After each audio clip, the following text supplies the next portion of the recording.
चलिए, आज एक बहुत ही दिलचस्प कहानी देखते हैं। ये कहानी इस बारे में है कि कैसे टेक्नोलॉजी हमारे सीखने के तरीके को पूरी तरह से बदल सकती है।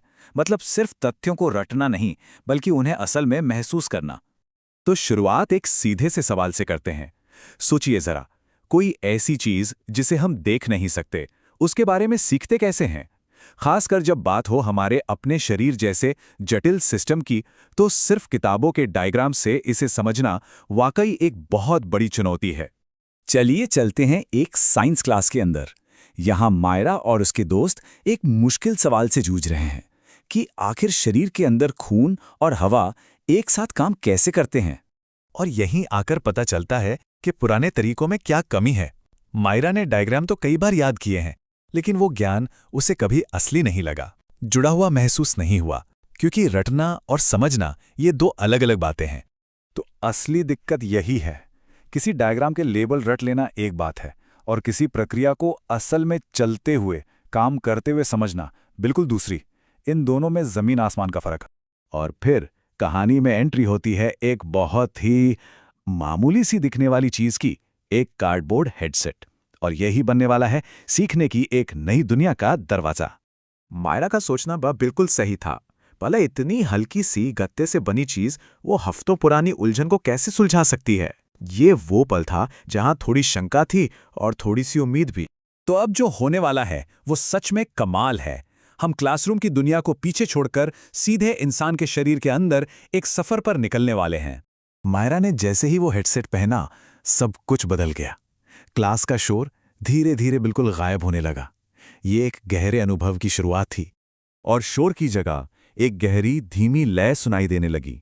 ये कोई बाहर की आवाज नहीं थी, ये तो जैसे किसी जिंदा सिस्टम का अपना संगीत था, जिसे अंदर से महसूस किया जा रहा था। वो एक चौड़े लाल रंग के रास्ते से गुजर रही थी। उसके आसपास अनगिनत छोटी छोटी आकृतियां तैर रही थीं, और उस रास्ते की दीवारें एक ताल में धीरे धीरे फैल रही थीं और फिर सिकुड़ रही थी। तब उसे समझ आया, अरे ये तो दिल की धड़कन है जिसे वो अंदर से महसूस कर रही है। कहते हैं ना, हर मुश्किल सवाल का जवाब एक आहा मोमेंट में छुपा होता है। और मायरा अब उसी पल के बहुत करीब थी, जहां सारी थ्योरी असलियत में बदलने वाली थी। और फिर उसे कुछ दिखाई दिया।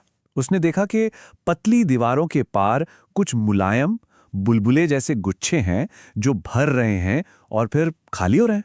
ये एक बहुत बड़ा सुराग था। और बस सारी कड़ियां जुड़ गईं। उसने हवा और खून के बीच उस अदृश्य लेन देन को अपनी आंखों से देखा। उसने उस पैटर्न को समझा कि ये लगातार हो रहा है एक लय में। और आखिरकार उसे उस सवाल का जवाब मिल गया जो उसे हमेशा परेशान करता था, कि जब हम दौड़ते हैं तो हमारी सांस और दिल की धड़कन एक साथ तेज क्यों हो जाती है। तो चलिए इस अनुभव से वापस क्लासरूम में लौटते हैं और देखते हैं कि इसका असर क्या हुआ। जब नज़ारा धीरे धीरे धुंधला हुआ और क्लासरूम वापस दिखने लगा, मायरा ने चुपचाप हेडसेट उतारा। वो कुछ बोली नहीं। उसकी खामोशी ही बता रही थी कि अंदर कितना कुछ बदल चुका है। ये सिर्फ एक चैप्टर नहीं था, ये एक एहसास था। और देखिए, ये बदलाव सिर्फ मायरा में नहीं आया था। जहां पहले मायरा सपाट डायग्राम्स को देखकर उलझन में थी, वहीं अब वो उस बहाव को याद करके लिख रही थी। कबीर, जो पहले सिर्फ बोर्ड से नकल कर रहा था, अब वो खुद खून के बहाव को दिखाने वाले तीर बना रहा था। सीखना अब रटना नहीं, बल्कि समझना बन गया था। यह अनुभव बिल्कुल वैसा था जैसे कोई दरवाज़ा थोड़ा सा खुला रह गया हो, जो बार बार अंदर झांकने के लिए बुला रहा हो। मतलब सीखना यहाँ खत्म नहीं हुआ, बल्कि यहाँ से तो एक नई जिज्ञासा की शुरुआत हुई है। तो ये हमें एक बड़े सवाल पर लाकर छोड़ देता है।